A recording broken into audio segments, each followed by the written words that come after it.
Haleluya, puji nama Tuhan. Selamat malam Bapak Ibu Saudara yang dikasihi oleh Tuhan. Mari kita akan memulaikan ibadah pendalaman Alkitab pada malam hari ini. Mari kita siapkan hati kita untuk menyembah Tuhan, untuk memuji, muliakan Tuhan, karena Dia Allah yang layak untuk disembah, yang layak untuk kita tinggikan. Mari kita berdoa. Bapa di dalam surga, terima kasih Tuhan, kami mengucap syukur kepadamu kalau kami boleh ada sampai hari ini, semua karena kasih penyertaan Tuhan, pemeliharaan Tuhan yang sempurna atas hidup kami. Kami bersyukur memiliki Allah yang baik seperti Engkau, Allah yang terus setia dalam kehidupan kami. Sebentar kami mau masuk dalam hadirat-Mu Tuhan, urapi kami, layakkan kami Tuhan, agar kami layak di hadapan-Mu untuk memuji, menyembah Tuhan. Terima kasih Tuhan, hanya di dalam nama Tuhan Yesus, haleluya, amin. Mari kita angkat pujian, kita masuk tahta suci. Haleluya, haleluya.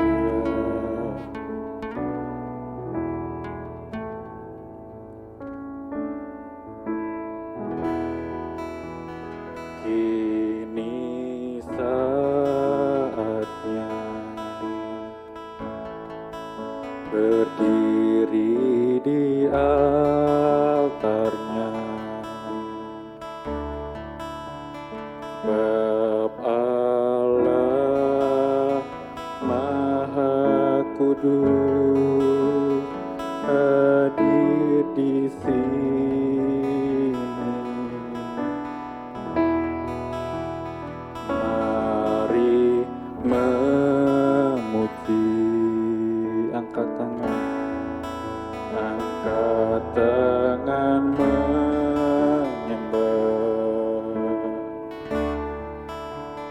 sebab Allah Maha Kudus hadir di sini. Kini saatnya, kini saatnya berdiri di altarnya, sebab Allah Maha Kudus hadir di sini.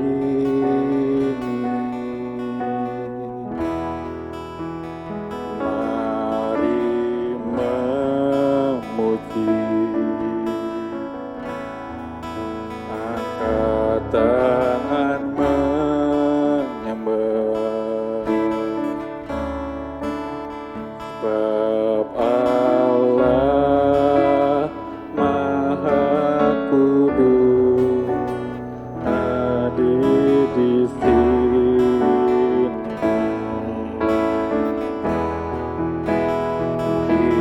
Kita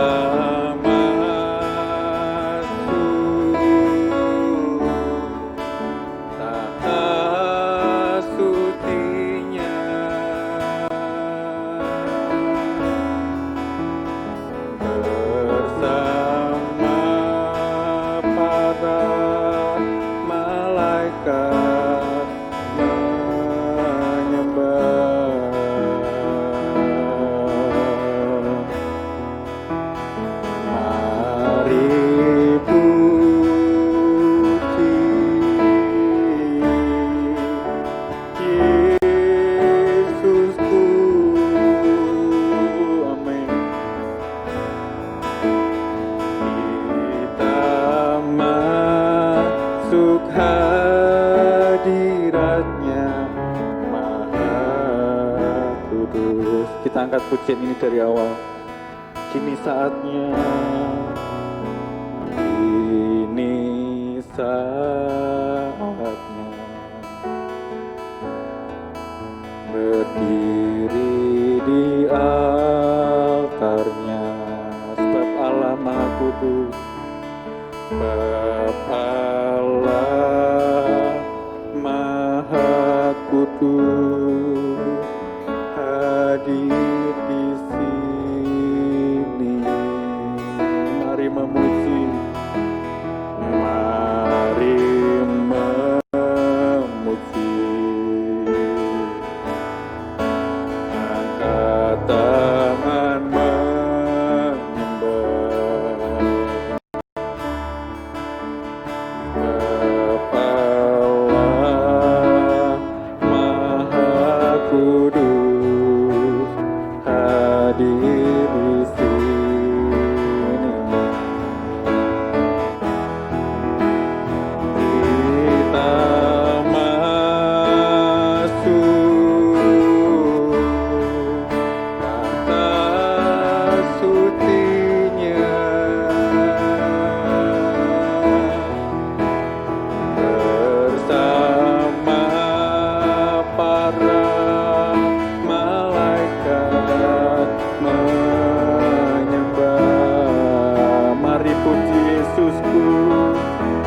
kita masuk. Kita masuk tahta sucinya,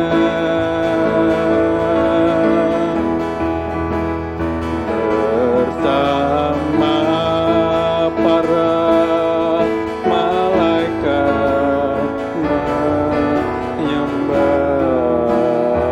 Mari puji Yesusku, mari puji Yesusku.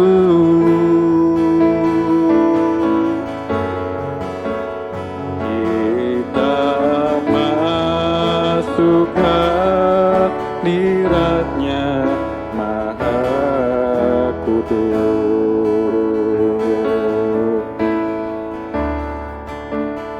Kita masuk hadirat-Nya Maha Kudus. Mari kita sembah Dia, kita agungkan Dia, karena Dia Allah yang layak kita sembah, Dia Allah yang layak kita tinggikan. Oh haleluya, terima kasih Yesus, kami menyembah Engkau. Haleluya, segala pujian, terima kasih Yesus. Haleluya, haleluya. Oh, terima kasih Yesus, terima kasih Yesus. Kami menyembah-Mu Tuhan, kami mengangkat pujian. Kau Allah yang kudus, Kau Allah yang suci. Terima kasih Yesus. Haleluya. Layakan kami Tuhan bersekutu dengan-Mu. Haleluya. Haleluya. Terima kasih Yesus. Haleluya. Terima kasih Yesus. Haleluya. Terima kasih Tuhan. Haleluya.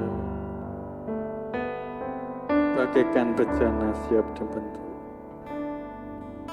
bagaikan bejana siap dibentuk, demikian hidupku di tangan-Mu.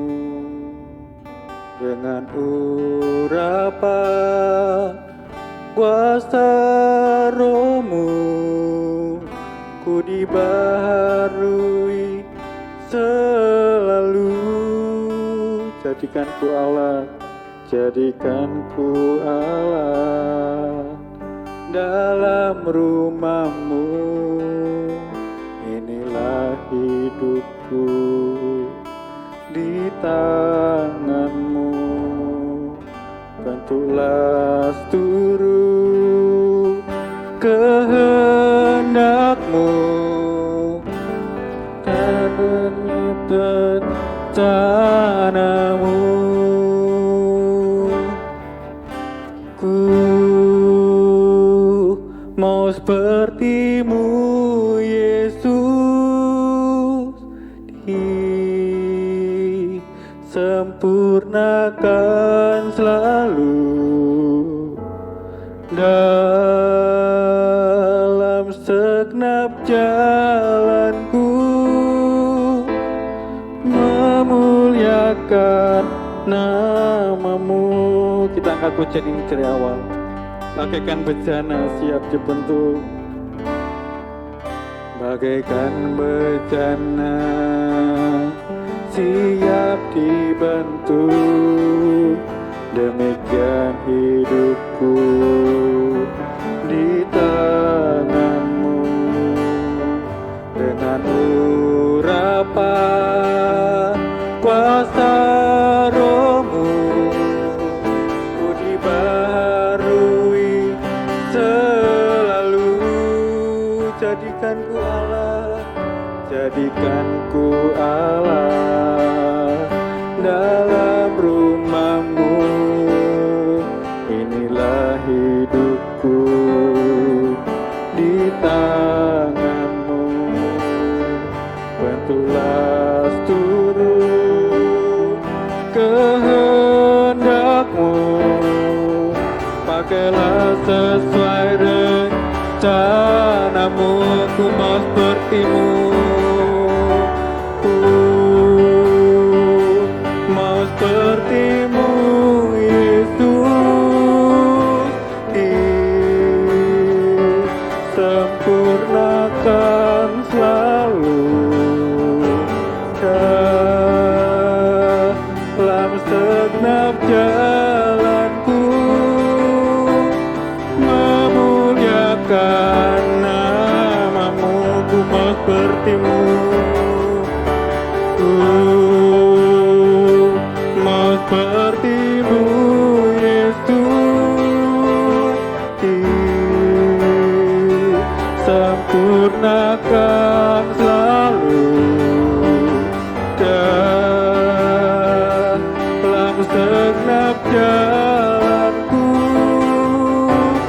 memuliakan namamu. Lagi katakan, ku mau sepertimu Yesus.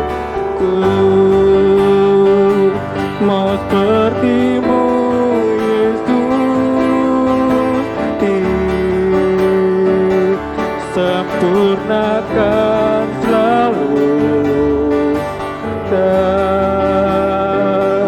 dalam segenap jalanku,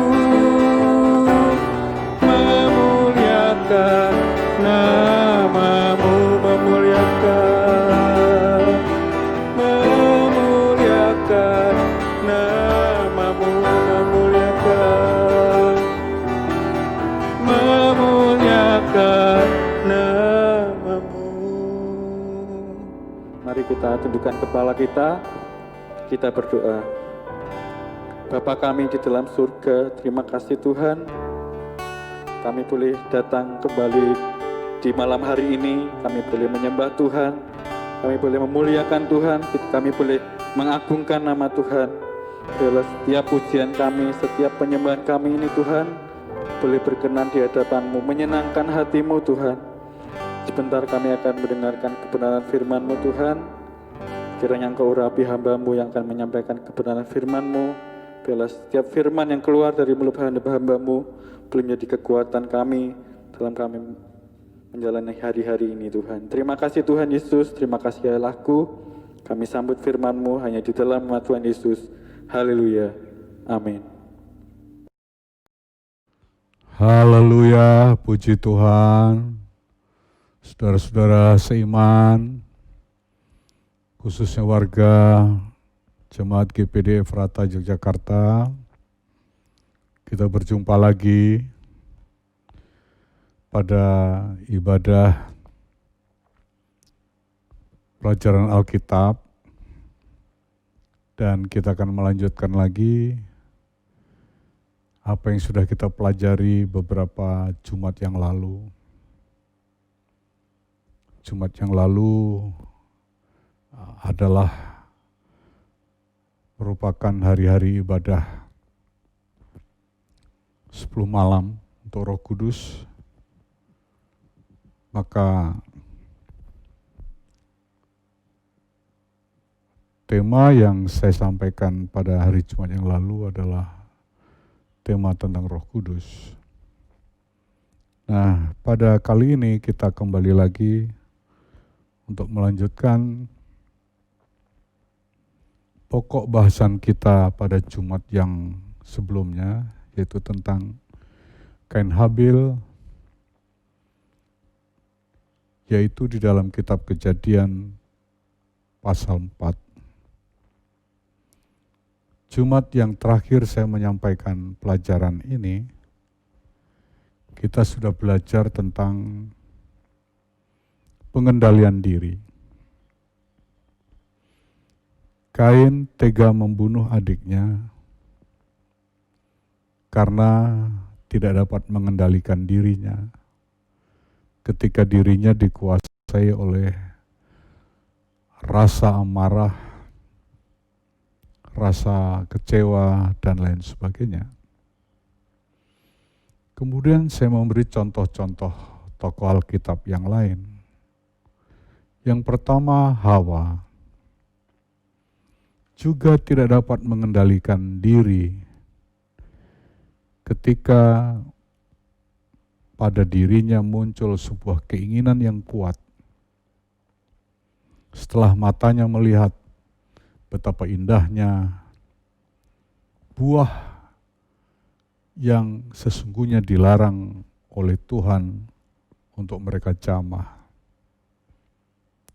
Tapi karena Hawa gagal mengendalikan rasa keinginan, rasa ketertarikan matanya terhadap buah itu,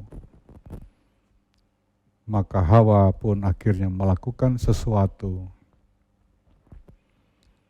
Sekalipun perbuatan itu adalah melanggar dan memberontak kepada firman Tuhan, berakibat Hawa dan suaminya Adam harus rela dihukum Tuhan, dan salah satu di antaranya harus meninggalkan Taman Firdaus. Contoh yang kedua adalah seorang prajurit Yosua yang bernama Achan. Saat berperang, tentara-tentara ini melawan kota Ai yang relatif lebih kecil daripada kota Yeriko. Tapi justru tentara atau pasukan Yosua mengalami kekalahan. Ketika Yosua bertanya kepada Tuhan, Tuhan memerintahkan kepada Yosua agar memeriksa anak buahnya.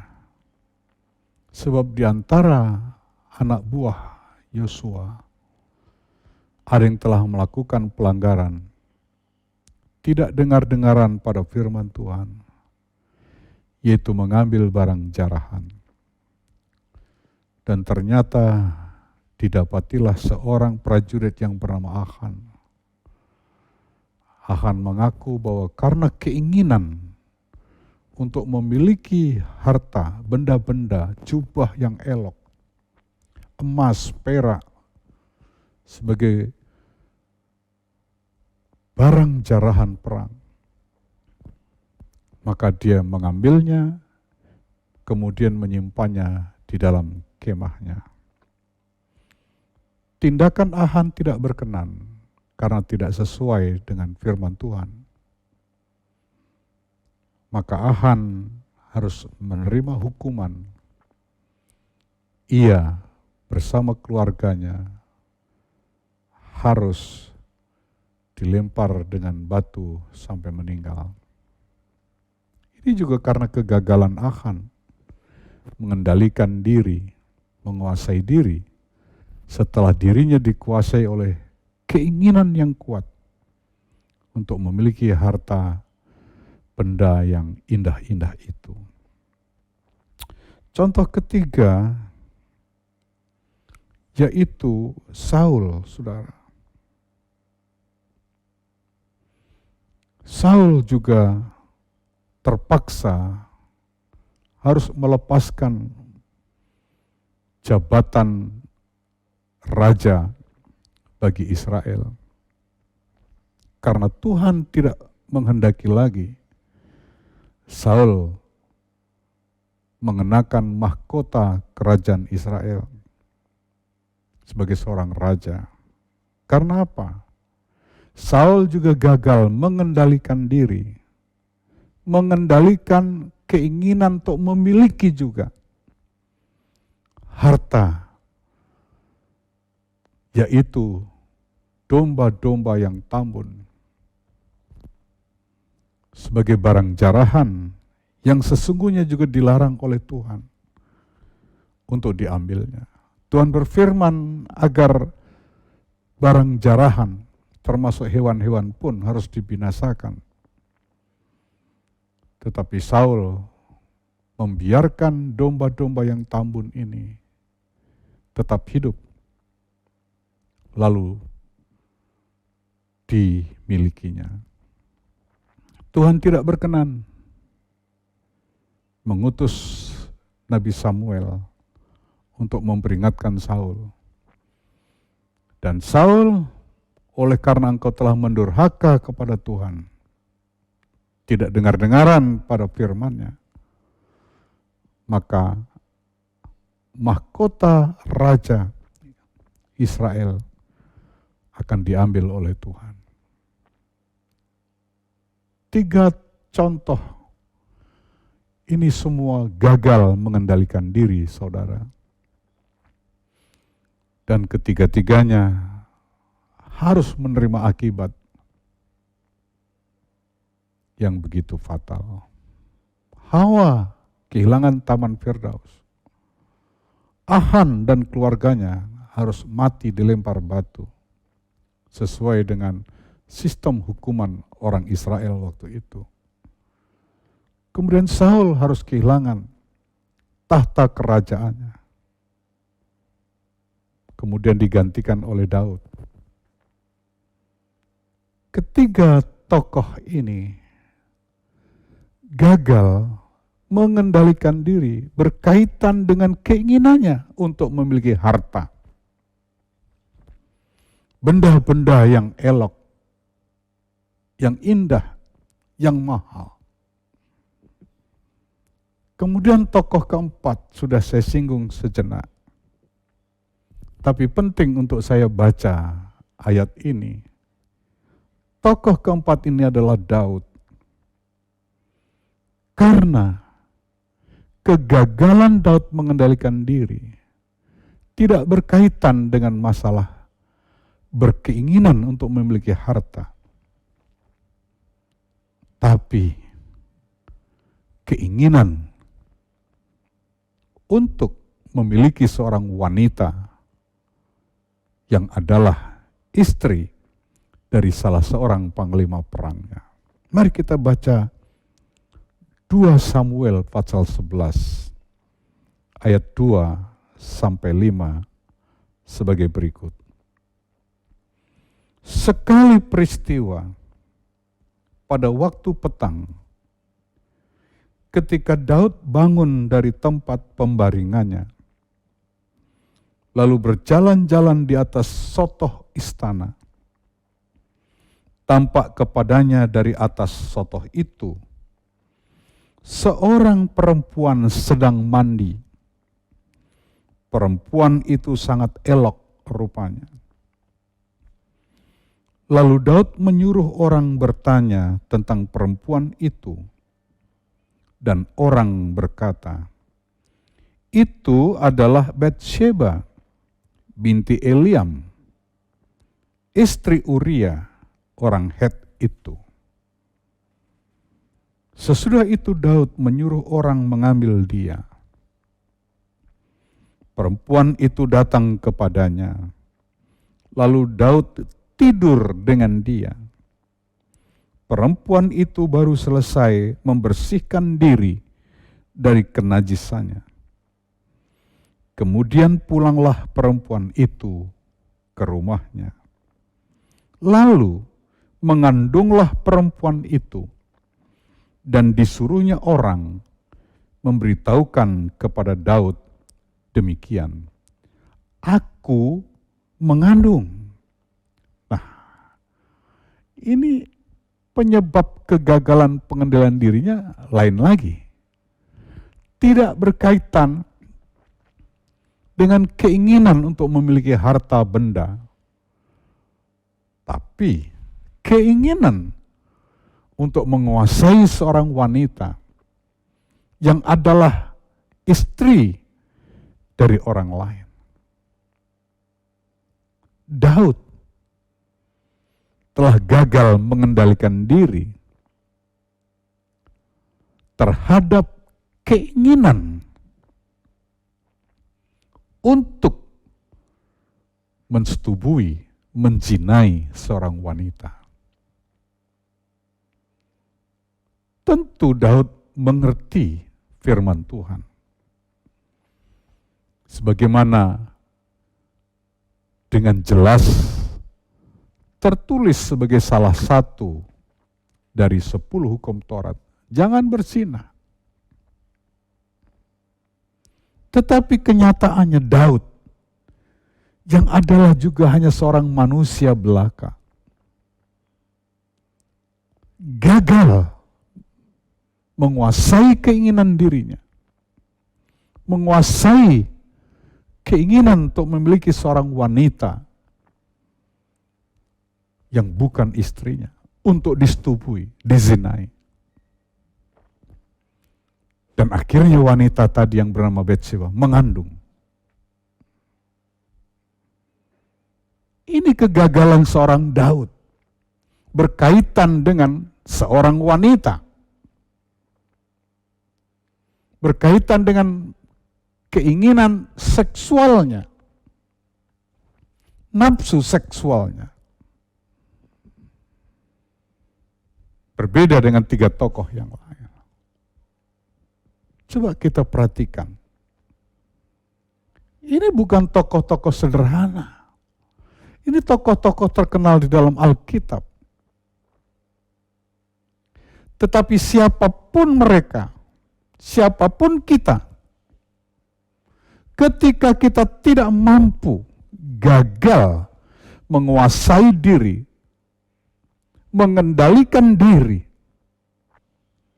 atas segala keinginan apapun yang kita inginkan, siap-siaplah kita menuai akibatnya. Sesal kemudian tiada gunanya. Lebih baik kita pikirkan dari awal untuk terus membangun kesanggupan kemampuan pengendalian diri. Sebab ketika kita atau siapapun dia orangnya, tokoh besar sekalipun, ketika kita gagal mengendalikan diri, menguasai diri, kita akan jatuh dalam berbagai malapetaka. Coba tokoh yang terakhir ini, saudara. Ini tidak ada persoalan dengan harta. Tidak ada persoalan dengan wanita. Tapi ada persoalan dengan tahta. Jadi ada 3 ta ya. Harta, wanita, tahta. Mungkin kata wanita bisa kita netralkan, seksualita. Ya, karena ada juga wanita yang gagal karena pria, bukan semata-mata pria yang gagal karena wanita. Lebih adil ya, kita pakai seksualita. Jadi harta, seksualita, tahta. Nah, kita baca Daniel pasal 6 ayat 5 sampai 6. Kemudian para pejabat tinggi dan wakil raja itu mencari alasan dakwaan terhadap Daniel dalam hal pemerintahan. Tetapi mereka tidak mendapat alasan apapun atau sesuatu kesalahan. Sebab ia setia dan tidak ada didapati sesuatu kelalaian atau sesuatu kesalahan padanya. Maka berkatalah orang-orang itu, kita tidak akan mendapat suatu alasan dakwaan terhadap Daniel ini, kecuali dalam hal ibadahnya kepada Allahnya. Pejabat-pejabat di Persia, saudara, merasa cemburu, iri hati, melihat keberhasilan Daniel. yang selalu mendapat promosi dari raja. Nah, kecemburuan inilah sesungguhnya wujud para pejabat ini. Mabuk tahta. Maka apa? Ketika mereka gagal mengendalikan diri atas keinginan untuk memiliki tahta yang lebih dibanding Daniel, mereka yasalah suatu cara untuk menjebak Daniel. Tapi puji Tuhan, setelah dicari-cari alasan, mereka tidak menemukan satu alasan pun untuk mendakwa, untuk menuduh Daniel.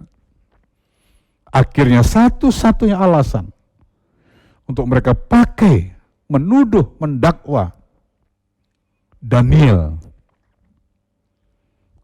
tidak melakukan hukum dan peraturan kerajaan adalah tentang ibadahnya. Daniel seorang setia, seorang suka berdoa. Itu kemudian yang dijadikan alasan mereka. Akhirnya apa saudara? Singkat cerita, Daniel dipanggil raja, kemudian dihukum, masuk di kandang singa. Tapi Allah membela Daniel. Karena Daniel tidak gagal mengendalikan diri. Daniel tidak gagal menguasai diri. Akhirnya, Tuhan menyelamatkan Daniel dari singa-singa yang buas itu. Maka dikeluarkanlah Daniel. Dan akhirnya, para pejabat yang lain tadi justru sekarang dilemparkan ke gua singa oleh raja. Saudara, harta, seksualitas, tahta, hati-hati saudara. Jika kita tidak punya kemampuan pengendalian diri terhadap hal itu, kita akan menuai malapetaka. Maka benarlah apa yang dikatakan firman Allah dalam Galati 5 ayat 22, 23 tentang buah roh. Tetapi buah roh ialah kasih, sukacita, damai sejahtera, kesabaran, kemurahan, kebaikan, kesetiaan, kelemah lembutan, penguasaan diri. Tidak ada hukum yang menentang hal-hal itu. Pengendalian diri jadi salah satu dari buah roh. Oleh karena itu, mari kita berdoa, mohon Tuhan, penuhi, kuasai, tuntun, bimbing kami dengan roh-Mu, supaya roh itu membantu kami. Kami mempunyai buah roh, salah satu adalah penguasaan diri. Mari kita berdoa dalam suasana hari Pantekosta ini. Roh Tuhan membimbing, menuntun, memberikan buah penguasaan diri, supaya kita tidak jatuh dalam malapetaka. Tuhan memberkati. Amin. Kita berdoa. Bapa, terima kasih. Kami sudah mendengar firman-Mu. Kiranya Tuhan terus menolong kami. Roh Kudus, bimbinglah kami. Betapa terbatasnya kami manusia. Biarlah Tuhan yang memampukan kami, membuahkan dalam diri kami penguasaan diri, pengendalian diri, sehingga kami terhindar dari berbagai malapetaka. Berkati kami semua dalam nama Yesus. Diberkati pula bangsa negara kami Indonesia, para pemimpin kami, terutama di hari-hari ini, supaya kami semua dimampukan oleh hikmat Tuhan segera keluar dari persoalan pandemi wabah. Selamatkan Indonesia, selamatkan para pemimpin kami, dan diberkati semua dalam damai sejahtera-Mu. Para pasien Tuhan tolong, hibur, dan Tuhan sembuhkan oleh kemurahan-Mu. Berkati seluruh jemaat Efrata yang malam ini juga ikut beribadah. Siapapun juga ikut beribadah, kiranya Tuhan menyertai, memberkati kami semua. Terima kasih Bapa. Di dalam nama Tuhan Yesus Kristus kami berdoa, bersyukur, dan berkat Allah turun atas kita. Dalam nama Allah Bapa, Anak, dan Roh Kudus, yakni dalam nama Tuhan Yesus Kristus. Haleluya. Amin.